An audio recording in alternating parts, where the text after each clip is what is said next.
Welcome to Devasena అభిరుచులు. ఈరోజు మనము రవ్వ కేక్ చేసుకున్నామండి. మైదా కానీ ఎగ్ కానీ ఏమీ లేకుండా చేస్తున్నామండి. చాలా బాగా వచ్చింది, స్మూత్గా వచ్చింది. ఇప్పుడు లైక్ చేయండి, షేర్ చేయండి, సబ్స్క్రైబ్ చేయండి. కొత్తగా మా ఛానల్ చూసే వాళ్ళు ఎవరన్నా ఉంటే సబ్స్క్రైబ్ చేసుకోవడం మర్చిపోవద్దండి. ఇప్పుడు ముందుగా మనము 1 కప్పు ఉప్మా రవ్వ అంటారు, బొంబాయి రవ్వ అంటారండి. ఈ రవ్వని మిక్సీలో వేసుకొని మెత్తగా పిండిలాగా పట్టుకోవాలండి. దాన్ని ఒక బౌల్లో వేసేసుకోవాలి. ఒక 1/2 కప్పు చక్కెర తీసుకొని మిక్సీ పట్టుకుంటే 3/4 కప్పు అవుతుందండి. ఇది కూడా వేసేసుకోవాలి. ఒక 1/2 టీ స్పూన్ అంతా, 1/4 టీ స్పూను తినే సోడా, 1 టీ స్పూన్ అంతా బేకింగ్ పౌడర్ వేసుకోవాలి. దీన్ని మంచిగా మిక్స్ చేసుకోవాలండి. ఈ పిండిలన్నీ కూడా మంచిగా కలిసేటట్టు. ఇప్పుడు 1/2 కప్పు మనం పెరుగు వేసుకుందాము.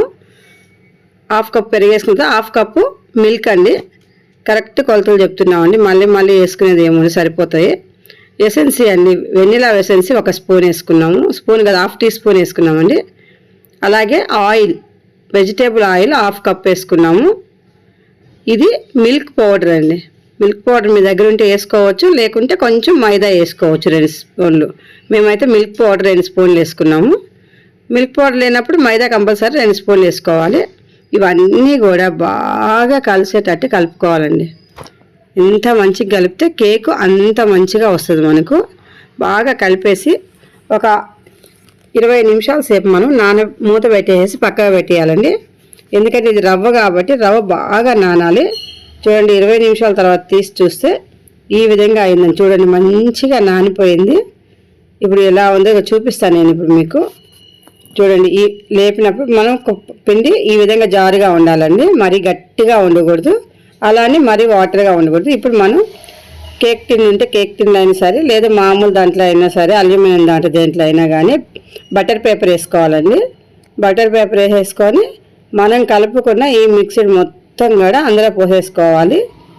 నా దగ్గర మిల్క్ ఇది కేక్ టిన్ ఏం కాదండి, ఇది మన రైస్ కుక్కర్లో పెట్టే పప్పు గిన్నె. ఇది అందులోనే పెడుతున్నాను నేను. దేంట్లో పెట్టినా వస్తుందండి, దీంట్లో పెట్టాలి, దాంట్లో పెట్టాలి ఏమీ లేదు. అల్యూమినియం ఉండాలి. అల్యూమినియం ఉంటే దేంట్లో వేసుకున్నా కానీ కేక్ అనేది నీట్గా వస్తుంది.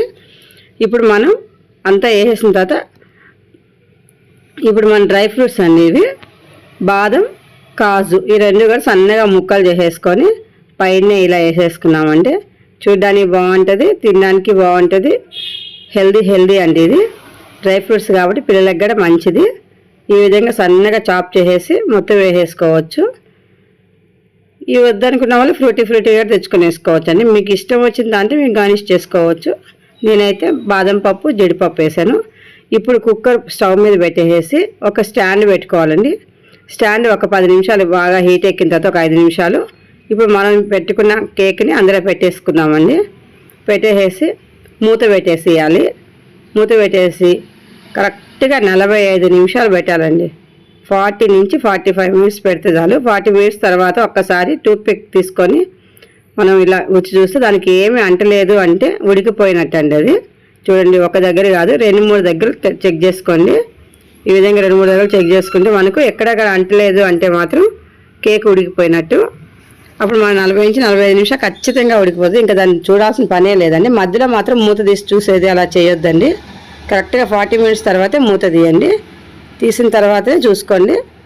తొందరపడి ఊరికే మూత తీసి చేయొద్దండి. ఎందుకంటే ఆ వేడి అనేది వెళ్ళిపోతే మనకు కేక్ అనేది మంచిగా అవ్వదు. కాబట్టి మనం పెట్టినాము అంటే 40 మినిట్స్ తర్వాతనే మూత తీసి చూడాలి. ఆ తర్వాత ఒక 5 నిమిషాలు అలా వదిలేసామంటే చల్లారుతుందండి. చల్లారిన తర్వాత ఒక ప్లేట్ తీసుకొని ప్లేట్ని ఇట్లా బోర్లో వేసేసుకొని చూడండి, ఇట్లా రివర్స్ చేసేస్తే కేక్ నీట్గా బటర్ పేపర్ చూడండి ఎంత నీట్గా వచ్చేసిందో. కింద కూడా మంచి కలర్ వచ్చిందండి, బ్రౌన్ కలర్ వచ్చింది. పైన మాత్రం కొంచెం వైట్గానే ఉంటుందండి. చూడండి, ఇలా ఉంది. ఇప్పుడు మనం నీట్గా ఉడికిపోయింది కదా, మంచి కలర్ కూడా వచ్చింది. ఇప్పుడు దీన్ని మనం కట్ చేసి చూద్దామండి ఎలా వచ్చింది అనేది. చాలా బాగుంటుంది. స్వీట్ కూడా ఎక్కువ స్వీట్ లేదండి, లైట్గానే వేసుకున్నాం. స్వీట్ ఎక్కువ తినే వాళ్ళు ఉంటే మాత్రం 1 కప్పు చక్కెర వేసుకోండి. నేనైతే 1/2 కప్పు. చూడండి ఎంత స్మూత్గా స్పాంజ్ లాగా వచ్చింది కదా, చాలా బాగుందండి. పిల్లలకైతే మంచి హెల్దీ ఫుడ్ ఇది, రవ్వతో కాబట్టి. ఇదే కొలతలతో మీరు కూడా చేసుకొని దీన్ని చూసి ఎలా ఉందో మాకు కామెంట్స్ పెట్టడం మర్చిపోవద్దండి. Please subscribe to my channel.